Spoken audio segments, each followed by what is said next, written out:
Bismillahirrahmanirrahim. Wahaikum jami'an bitahiyatil Islam. Assalamualaikum warahmatullahi wabarakatuh. Innal hamdalillah wa syukru lillah wa la haula wa la quwata illa billah. Syahadu la ilaha illallah wahdahu la syarikalah wa asyhadu anna Muhammadan abduhu wa rasuluhu la nabiyya ba'dah. Allahumma shalli wa sallim ala hadan nabiyil karim Muhammad bin Abdullah wa ala alihi wa sahbihi wa sallim tasliman katsira amma ba'd. Ya ibadallah, ayah bunda, jemaah sekalian dimanapun berada, Rabbi a'udzubika min hamadati syayatin wa a'udzubika Rabbi ayahdurun. Subhanaka la ilma lana illa ma 'allamtana innaka antal alimul hakim. La haula wa la quwata illa billahil aliyil azim. Allahumma iftah lana qulubana wa alhimna rushdana wa hdina ila siratikal mustaqim. Rabbi ishrah li sadri wa yassir li amri wa hlul 'uqdatam min lisani yafqahu qawli. Ngopak, ngobrol perkara akhlak bersama saya Ustadz Oren. Ayah bunda, jemaah sekalian dimanapun berada, ada sebuah kisah yang pernah saya membaca ketika seorang bapak datang ke rumah orang tuanya, dan seorang bapak ini mengatakan kepada anaknya, "Nak, bisakah ayah pinjam uang 100.000? Emakmu sudah 3 hari tidak makan. Emakmu tidak makan dan minum. Ayah pengen beli beras." Apa jawaban seorang anak ini? "Tunggu sebentar Pak, saya akan tanyakan dulu kepada istriku." Ketika mendengarkan kata-kata ini membuat kita miris dan sedih mendengarnya. Ayah kandungnya meminjam cuma 100.000 uang, dia harus tanyakan kepada istrinya. Allahu Akbar. Alangkah naifnya, alangkah menyedihkan. Artinya apa? Dia lupa. Dia lupa ketika 9 bulan 10 hari dalam perut emaknya. Emaknya berjuang, bahkan ketika melahirkan bersimbahkan darah, keringat, dan air mata. Dia lupa menghisap air susunya 2 tahun lamanya, haulaini kamilain, tanpa ada balasannya sama sekali.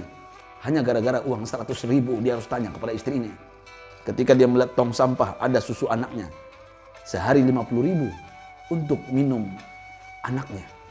Orang tuanya yang berjuang, bahkan bapaknya yang meminjam ini berkeringat siang dan malam, kaki menjadi kepala, kepala menjadi kaki, demi kebahagiaan orang tuanya. Tapi apa? Kadang ayah kandungnya berhutang, bahkan mencuri, mengambil hak orang lain demi kebahagiaannya. Tapi hari ini hanya gara-gara uang 100.000 harus bertanya kepada istrinya. Allahu Akbar. Saya ingin sampaikan kepada ayah bunda jemaah sekalian yang masih punya orang tua. Ridallah fi ridal walidain. Ridhonya Allah terletak pada ridhonya orang tua. Wa sukhtullah fi sukhtil walidain. Murkanya Allah terletak pada murkanya orang tua. Ingat, kerabat kita adalah orang tua kita. Seharusnya hari ini ketika kita kaya, memiliki segala-galanya, kita bahagiakan orang tua kita. Kita jadikan ratu dan raja dalam rumah tangga kita. Bukannya kita perbudak. Bahkan kita tidak sadar kadang-kadang cucu, dia, anak kita, yang mengasuh siapa? Mak bapak kita. Kita jadikan pembantu dalam rumah tangga. Sudah dia mengasuh kita, membesarkan kita. Tapi hari ini, apa yang kita perbuat? Kita tidak melayani yang seharusnya dia dimanja, dia dimuliakan, dihargai.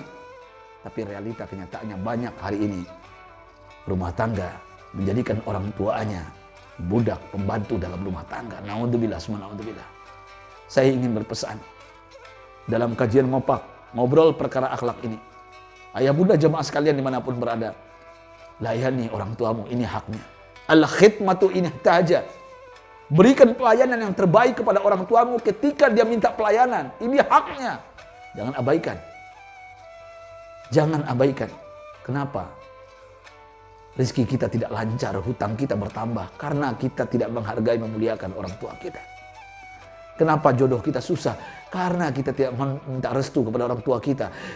Kenapa anak kita susah diatur? Karena kita tidak pandai mengatur diri kita untuk berbakti kepada ibu dan bapak kita. Ma fil aba fil abna. Apa yang kita lakukan terhadap orang tua kita, suatu hari nanti anak-anak kita lebih parah untuk melayani kita. Maka layani orang tuamu. Berikan khidmah pelayanan yang baik. Saya teringat dengan kisah seorang pemuda saleh. Dan pemuda ini tidak pernah berjumpa dengan Rasulullah. Pemuda ini tidak pernah bersua bertatap muka dengan Nabi Muhammad SAW. Tapi ternyata apa hebatnya pemuda ini? Doanya diijabah, doanya dikabulkan oleh Allah. Tahukah ayah bunda jemaah sekalian, siapa pemuda ini? Yang disampaikan oleh baginda Rasulullah ketika dia mengatakan kepada Umar dan Ali, khalifah kedua dan khalifah keempat. Apa kata beliau? Ya Umar, ya Ali, datangi di Madinah seorang pemuda yang bernama siapa? Wais Al-Qarni. Ada tanda di punggungnya, minta doanya. Dan doanya pasti diijabah, dikabulkan oleh Allah. Tahukah ayah bunda, bapak sekalian, ibu-ibu sekalian, tuan dan puan, jemaah sekalian, kenapa doanya Wais Al-Qarni diijabah, dikabulkan oleh Allah padahal nggak pernah jumpa dengan Nabi Muhammad? Bahkan Umar dan Ali pun cemburu kepadanya. Apa hebatnya Wais? Begini kisahnya dalam riwayat sahih yang diceritakan. Wais Al-Qarni seorang pemuda Yaman. Di suatu negeri di kampung Yaman itu, di kampung itu ada dua orang yang belum berangkat haji. Siapa yang belum berangkat? Wais dan emaknya. Emaknya sudah tua renta, emaknya sudah nggak berdaya. Katakanlah hari ini umur 80 tahun. Tapi emaknya mengatakan kepada anaknya, "Nak, Wais, emak rindu Ka'bah. Emak pengen haji. Emak pengen mencium Hajar Aswad. Emak pengen sholat di samping Hijar Ismail, di belakang makam Ibrahim." Bawa emak, nak. Apa jawaban seorang anak yang soleh ini? Siap, mak. Wais akan kumpulkan uang dengan mengembala domba dan unta. Wais akan cari kayu bakar. Ketika uang terkumpul, kita beli unta. Kita berangkat bersama tahun ini. Allahu Akbar. Singkat cerita, uang terkumpul. Yang bisa dibeli hanya bayi domba. Nggak bisa beli unta. Apa yang dilakukan oleh Wais, ayah bunda jemaah sekalian? Bayi domba yang dibeli itu digendongnya setiap hari naik bukit bolak-balik 11 kali. Sampai orang kampung mencemooh, menghinanya. Apa kata orang kampung? Gila ini anak muda Wais. Seharusnya domba digiring bukan digendong. Tapi ternyata dia latihan, riadoh. Bayi domba singkat cerita seminggu, sebulan, 2 bulan, 3 bulan. Besar menjadi bapak domba. Lebih besar dari emaknya, lebih berat dari emaknya. Ternyata dia latihan. Musim haji datang. Apa kata Wais kepada emaknya? Mak, tahun ini kita berangkat haji. Mana untanya nak? Nak, mana untanya nak? Sudah ada mak. Mana nak? Punggungku, engkau akan aku gendong. Kita berangkat. Allahu Akbar. Sampai orang kampung mendengar, Wais, mati emakmu di jalan engkau gendong. Yaman, Mekah, Jakarta, Semarang, Surabaya, jauh. Ini padang pasir yang kau lalui, emakmu sudah tua renta. Siangnya menggelegar panasnya bisa pecah kepala. Malamnya menusuk tulang sumsum, paru-paru makmu bisa basah, mati makmu di jalan. Apa jawaban seorang ibu yang soleh? Nak, jangan dengarkan kata orang kampung, mak rindu Ka'bah, mak rindu rumah Allah, mak pengen bersujud. Bawa emak nak. Allahu Akbar. Musim haji datang, di sebelah kanan pakaian, di sebelah kiri makanan. Wais menggendong ibunya, orang kampung mencemoohnya. Tapi ibunya dengan semangat mengatakan, nak, angkat tangan nak. Labaik Allahumma labaik. La syarika laka labbaik. Innal hamda wa ni'mata lak wal mulk la syarika lak. Ya Allah, kami penuhi panggilan-Mu ya Rabb. Untanya anakku menggendongku ya Rabb. Sampaikan aku ke rumah-Mu. Perjalanan siang dan malam. Mereka berjalan, ibunya lapar, disuapi makan di tengah jalan. Ibunya buang air besar, dibersihkan kotorannya. Dia layani orang tuanya dengan mesra. Allahu Akbar. Sampai terkelupas punggungnya Wais. Dia tidak terasa sama sekali. Bercucuran darah. Malamnya beku darah itu dibersihkan olehnya. Allahu Akbar. Tidak terasa karena sudah latihan. Menggendong bayi domba. Sampai menjadi bapak domba. Karena ingin membahagiakan orang tuanya. Singkat cerita. Sampai di depan Ka'bah. Ibunya sudah pucat, tidak berdaya, tidak bergerak. Wais meneteskan air mata melihat Ka'bah, rumah Allah. Dan dia memohon mengangkat tangan, ya Rabb, jangan matikan orang tuaku sebelum kami menunaikan ibadah haji. Ibunya bergerak. Ibunya terkejut, di mana kita nak? Di mana kita nak? Mak, kita di depan Ka'bah.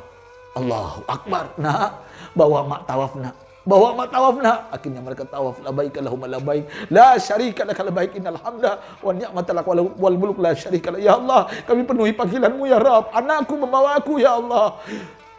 Mereka berputar, mereka tawaf, mereka sa'i, mereka lempar jumroh, mereka melakukan rukun haji sampai tahallul.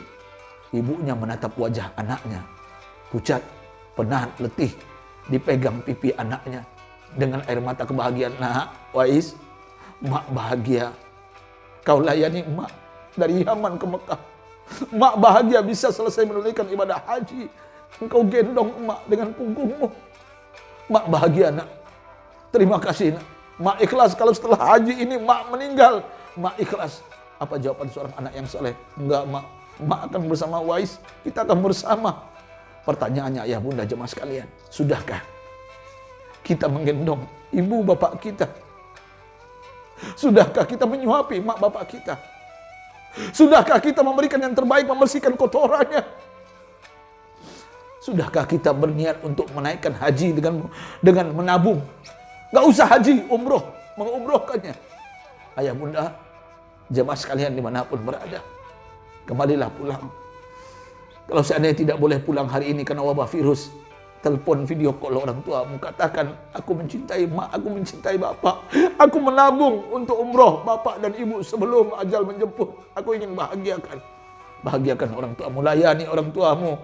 Seandainya kau melayani orang tuamu, maka anak-anakmu akan lebih melayanimu. Kenapa? Ini namanya sunnatullah. Orang Hindu bilang hukum karma. Jangan sia-siakan kesempatan ini ayah bunda jemaah sekalian. Bahagiakan orang tuamu, jangan sakiti dia. Kalau seandainya umpamanya diambil harta kita, itu harta dia. Karena dari dialah, melalui wasilah ibu dan bapak kita, hari ini kita sukses, bahagia, punya jabatan, pangkat, dan kedudukan. Ayah bunda, jangan sia-siakan kesempatan yang masih punya orang tua.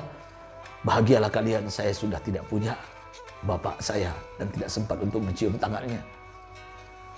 Allahu Akbar. Mudah-mudahan Ramadan ini Ramadan yang terbaik, Ramadan yang terindah, dan kita kembali menjadi anak yang saleh, anak yang baik, anak yang diridhoi, yang dicintai oleh orang tua kita. Saya Ustadz Oren, ayah bunda jemaah sekalian. Insya Allah kita sambung di episode yang selanjutnya. Mari kita tutup kajian kita dengan kafaratul majlis.